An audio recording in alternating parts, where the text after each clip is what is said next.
կառավարության հետ, որտեղ կառավարության ներկայացուցիչներ։ Արձագանք չունեք։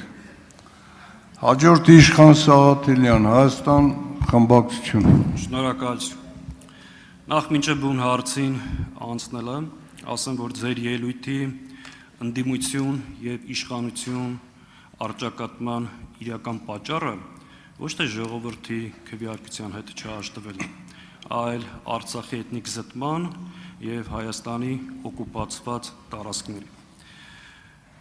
Դրան ավելի մանրամասն իմ ելույթի ժամանակ կանդրադառնամ։ Մինչ այդ հարցս հետեւյալն է, շատ պարզ եւ հստակ։ Իբրև ազգային ժողովի նախագահի թեկնածու։ Կարող եք հայտարարել եւ երաշխավորել, որ ձեր իշխանության տարիներին որևէ պարագայում, որևէ պատրվակով եւ որևէ դեպքում Տիգրանաշենը չեք հանձնել։ Շնորհակալություն, ես կարող եմ երաշխավորել, որ Հայաստանի միջազգայինորեն ճանաչված տարածքը 29743 կիլոմետր քառակուսի է եւ դա լիակատար եւ անքննարկելի կարմիր գիծ է։ Ես կարող եմ երաշխավորել, որ Հայաստանի կառավարության հայտարարված ծրագիրը, որը հավանության է արժանացել ժողովրդի կողմից, հետևյալն է, որ այն բոլոր տարածքները, որոնք Հայաստանի միջազգայինորեն ճանաչված սահմաններից ներս են, պետք է լինեն մեր վերահսկողության ներքո եւ այդ հարցը պետք է լուծվի սահմանազատման շրջանակներում։ Ինչ վերաբերում է այլ հարցերին, մյուս հարցերը ըստ սահմանազատման հանձնաժողովների կանոնակարգի կարող են լուծվել տարբեր կերպ, որովհետեւ կանոնակարգը թույլ տալիս է անել որոշակի ոնց ասեմ, օպտիմալացումներ, բայց նույնիսկ այդ դեպքում դա պահանջում է հանրակրվել։ Շնորհակալություն։ Արձագանք չունեք։ Ճիշտ է, ինչի չունեմ, չհասկացա օպտիմալացում ինչա նշանակում տարածքների, բայց ընդհանրապես արձանագրենք, որ շատ հստակ, պարզ, ուղիղ հարց եմ տալիս։ Եվ ամենևին պատական չի, որ Տիգրանաշենի մասն եմ հարցնում։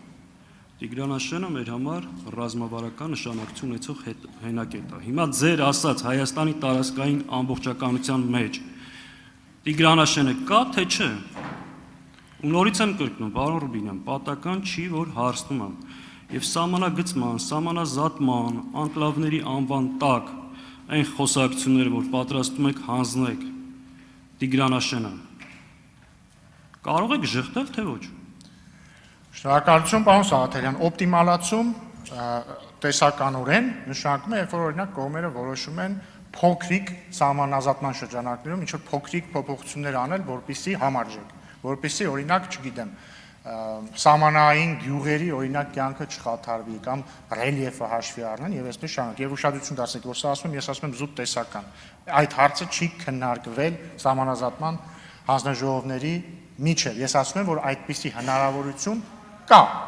Տեսականորեն այդպիսի հնարավորություն կարող է լինել նաեւ անկլավների հարցով։ Իսկ ինչ վերաբերվում է Հայաստանի միջազգայինորեն ճանաչված տարածքին, ես կարծում եմ բոլորին հայտնի է, որն է այդ տարածքը եւ այդ տարածքը քառակուսիով, այսինքն այդ տարածքի չափսը 20743 կիլոմետր քառակուսի է եւ դա հանրահայտ փաստ է եւ դա չի կարող լինել մեզ համար քննարկելի։ Շնորհակալություն։ Շնորհակալություն։ Հաջորդը պատգամավոր Շիրազ Մանուկյան, Ուժեղ Հայաստան խմբակցություն։ Պարոն Ռուբինյան, դուք լիարժեք չպատասխանեցիք իմ գործընկերներին։ Միևնույն ժամանակ ես բազմիցս հարցեր եմ ուղղել ձեզ, որոնք մնացել են ուղիղ կերպով անպատասխան։ Բայց վստահ եմ, որ այս անգամ կպատասխանեք։ Դուք հետազոտական աշխատանք եք կատարել Թուրքիայում, Սաբանչի համալսարանին կից, Իստանբուլ Policy Center ուղեղային կենտրոնում։ Հնարավոր է դուք ձեր աշխատանքի շրջանակներում հանդիպած լինեք պետական համակարգում աշխատող ձեր թուրք գործընկերներին։ Ուզում եմ նկարագրել նրանց տեսքը, հավուր պատշաճի է եղել, չգիտեմ, կանտովկեքը համապատասխան կերպով է եղել։ Նկարագրեք նրանց տեսքը, ովքեր են եղել։ Շնորհակալություն, պարոն Մանուկյան, եթե սխալվում եմ, բայց մենք երբևիցե չենք հանդիպել եւ ես դժվար եմ պատկերացնում, որ դուք ինձ հարց տված լինեք այն պարզ բանից ելնելով, որ մենք չենք հանդիպել։ Ինչ վերաբերում է Թուրքիային, բայց ես Կարծես թե չասացի, որ ես Թուրքիայի որևէ պետական աշխատողի հետ եմ հանդիպել Թուրքիայում հրանդինքի ծրագրի շրջանակներում ծրագրի մասնակցելիս։ Հետևաբար չեմ կարող ասել ինչ տեսք ունեին այն մարդիկ, ում ես չեմ հանդիպել։ Բայց օգտվելով առիթից ես եկեք բան անեմ, էլի, պարզացնեմ հարցը։ Այս ձեր հարցերի բանը տողատակը որն է, արդյոք ես Թուրքիայում, չգիտեմ, հանդիպել եմ Թուրքիայի հատուկ ծառայությունների ներկայացուցիչներին եւ արդյոք նրանք ինձ հավաքագրել են։ Ուղիղ հարցրեք, ասեք, արդյոք այդպես է, ես էլ ասեմ ոչ։ Հաջորդը, սիրելի գործընկերներ, նույն այս ձև 2021 թվականին, երբ որ ես ընտրվում էի փոխնախագահ ազգային ժողովի, մեր սիրելի գործընկերները այնտեղ նստած, այս նույն այս հարցերը տալիս էին։ Մի քիչ, քանի որ Թուրքիայի թեմայից ենք խոսում, սա մի քիչ նմանվում է Քշի Թուրքիա անեկդոտին, էլի։ Գիտեք այդ անեկդոտը։ Վստահաբար գիտեք։ Հիմա ես այդ հարցը մի 100 անգամ երևի պարզաբանել եմ, բայց լավ, մի չեմ զլանա, մի անգամ էլ կպարզաբանեմ։ Հրանտ դինքի հիմնադրամ կա, այդ հիմնադրամը ինչ է։ Այդ հիմնադրամը ղեկավարում է Հրանտ դինքի դուստրը, ազգությամբ հայ։ Հրանտ դինքն էլ էր ազգությամբ հայ, Թուրքիայում ապրող հայ, այսինքն այնտեղ Մալացիայում էր կարծեմ ծնվել եւ ապրում էր Ստամբուլում, լրագրող, հայտնի լրագրող, որի սպանեց թուրք ազգայնականը 2007, եթե չեմ սխալվում, 6 կամ 7 թվականներին։ Հիմա իր անվան հիմնադրամ կա, ղեկավարում է իր դուստրը։ Այդ հիմնադրամի շրջանակներում Եվրամիության եւ Բրիտանիայի ֆինանսավորմամբ կար ծրագիր, որտեղ Հայաստանից մի խումբ մարդիկ եւ Թուրքիայից մի խումբ մարդիկ համապատասխանաբար գնում էին Թուրքիա եւ Հայաստան եւ կապված իրանց մասնագիտությունից, մի մասը լրագրողներ էին, մյուս մասը ինչ որ հետազոտողներ եւ այսպես շարունակ։ Որոշ մի քանի ամիս անցկացնում են մյուս երկրի գործընկեր կազմակերպություններում։ Հիմա ես բնականին լրագրողն եմ, իմ այդ մարդը, որ այն ժամանակ Ազատություն ռադիոկայանի լրագրողն էր։ Ինքը CNN-ում էր այնտեղի 5 ամիս անցկացրել։ Ես հետաքրքրված եմ գիտական գործունեությամբ, պլյուս ես միջազգային հարաբերությունների ֆակուլտետում սովորել եմ այստեղ Երևանում։ Թուրքերեն էի սովորել, ուզում էի լավացնել իմ թուրքերենը եւ Հրանտ դիմքի հիմնադրամում, հենց հիմնադրամում, ոչ թե այլտեղ, թուրքերեն դասընթացներ էի անցնում։ Միակ դասընթացը, որ ես Թուրքիայում անցել եմ, թուրքերեն լեզվի դասընթացն է եղել Հրանտ դիմքի հիմնադրամում։ Ուրիշ ոչ մի կրթական ծրագրի ես չեմ մասնակցել, ինձ ոչ մեկ լեկցիա չի կարդացել, դաս չի տվել, ես չեմ ունեցել գիտական ղեկավար։ Ինձ տրամադրվել է ընդամենը մի հատ սենյակ, որտեղ ես իմ հետազոտությունը պիտի անեի, որը իդեպ ավարտին չեմ հասցրել։ Սա է ամբողջ ճշմարտությունը։ Եվ իդեպ հարգարժան պարոն Կարապետյանը տեսա օրեր առաջ ասել էր, որ ես թաքցրել եմ, որ ես Թուրքիայում եմ սովորել, նախ չէի կարող թաքցնել, որ ես Թուրքիայում չեմ սովորել։ Ես Թուրքիայում, ինչպես ասացի, գիտական ծրագրով էի, բայց բացի դրանից նույնիսկ դա չեմ թաքցրել, որովհետև ես օրինակ արտաքին գործերի փոխնախարար եմ նշանակվել 2018 թվականի մայիսի վերջին եւ 2018 թվականի հունիսի սկզբին իմ առաջին հարցազրույցում փոխնախարար նշանակվելուց հետո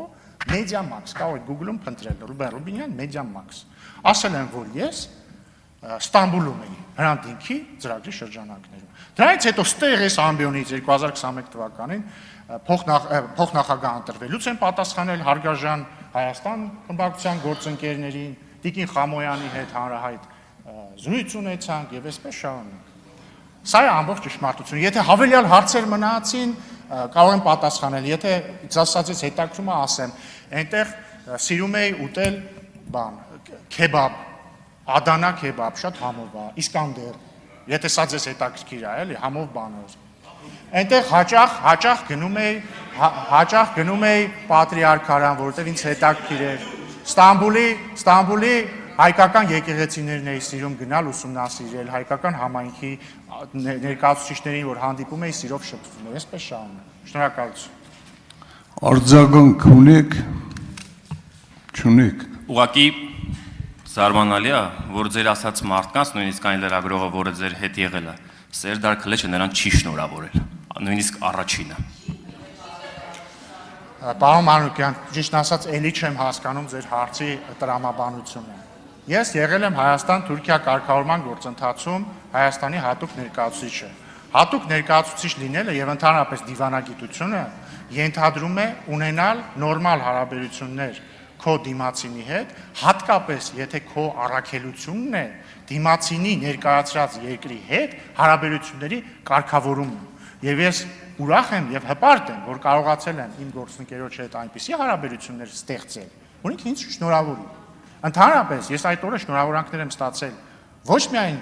Թուրքիայի հատուկ ներկայացուցիչից, այլ ինձ այդ թվում ոչ հրապարակային գրել են տարբեր տեղերից։ Օրինակ այդ թվում Ռուսաստանի Դաշնությունից, այդ թվում ինձ շնորհավորել է Եվրոպայի խորհրդի գլխավոր քարտուղարը, հուսով եմ դեմ չի լինի, որ ասեմ, եւ այսպես շարունակ այլ գործընկերներ։ Շնորհակալություն։ Հաջորդը Իդեպ շնորհավորում եմ ձեզ, պարոն Մանուկյան, պատգամավոր ընտրվելու կապակցությամբ։ Շնորհավորում եմ ձեզ։ Տեսեք ինչ հետաքրքիր բան է ստացվում։ Սերդար Քլեչը ինձ է շնորհավորել, ես ձեզ եմ շնորհավորում։ Քաշվակ։ Հաջորդը Մեսրոբ Մանուկյան, Հայաստան խմբակցություն։ Շնորհակալ